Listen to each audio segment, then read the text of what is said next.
Plano de leitura bíblico anual dia 9.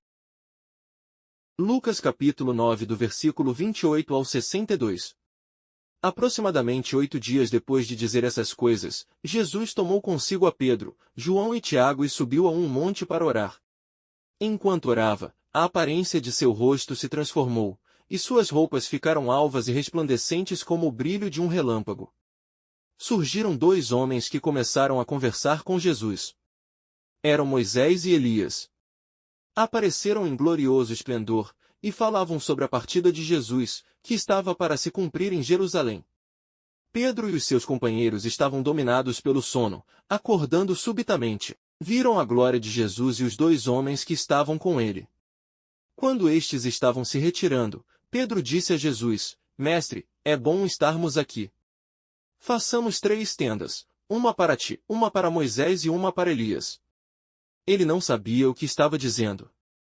Enquanto ele estava falando, uma nuvem apareceu e os envolveu, e eles ficaram com medo ao entrarem na nuvem. Dela saiu uma voz que dizia: Este é o meu filho, o escolhido, ouçam a ele. Tendo-se ouvido a voz, Jesus ficou só. Os discípulos guardaram isto somente para si, naqueles dias. Não contaram a ninguém nada do que tinham visto. No dia seguinte, quando desceram do monte, uma grande multidão veio ao encontro dele. Um homem da multidão bradou: Mestre, rogo-te que deis atenção ao meu filho, pois é o único que tenho. Um espírito domina, de repente ele grita, lança-o em convulsões e o faz espumar, quase nunca o abandona, e o está destruindo. Roguei aos teus discípulos que o expulsassem, mas eles não conseguiram.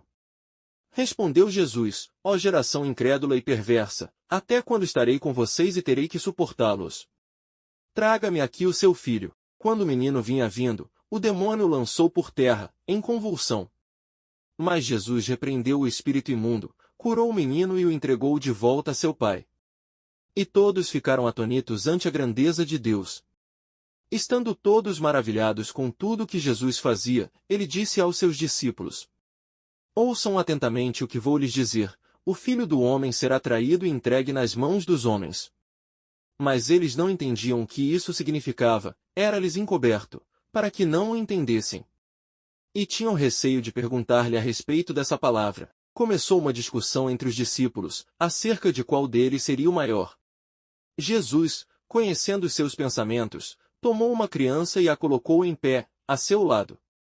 Então lhes disse: Quem recebe esta criança em meu nome, está me recebendo, e quem me recebe, está recebendo aquele que me enviou. Pois aquele que entre vocês for o menor, este será o maior. Disse João: Mestre, vimos um homem expulsando demônios em teu nome e procuramos impedi-lo, porque ele não era um dos nossos.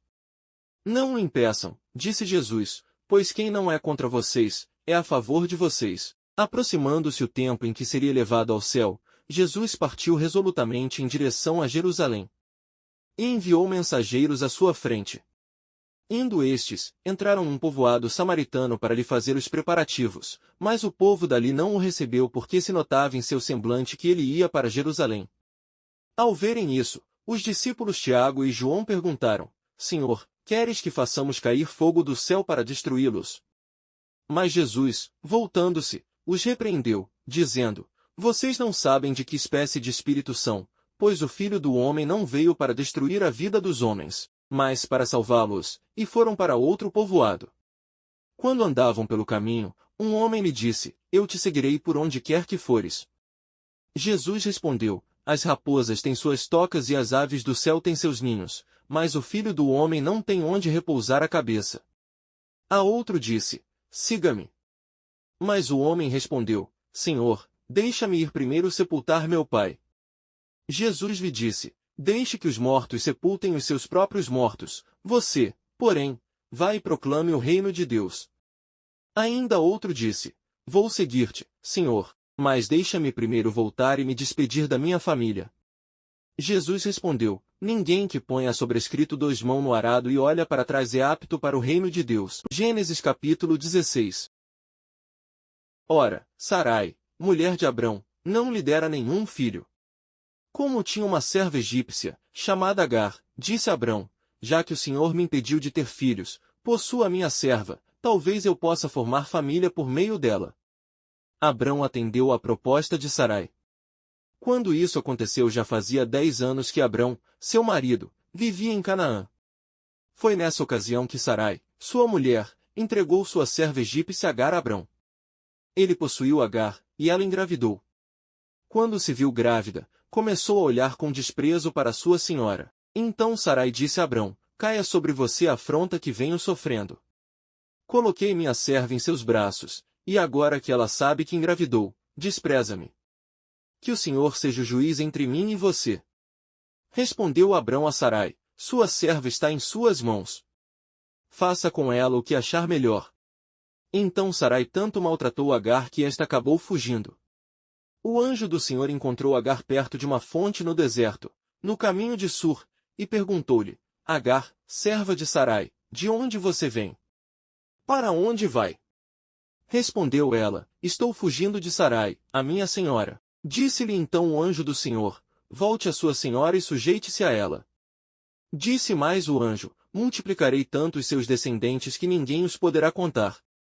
Disse-lhe ainda o anjo do Senhor: você está grávida e terá um filho, e lhe dará o nome de Ismael, porque o Senhor a ouviu em seu sofrimento.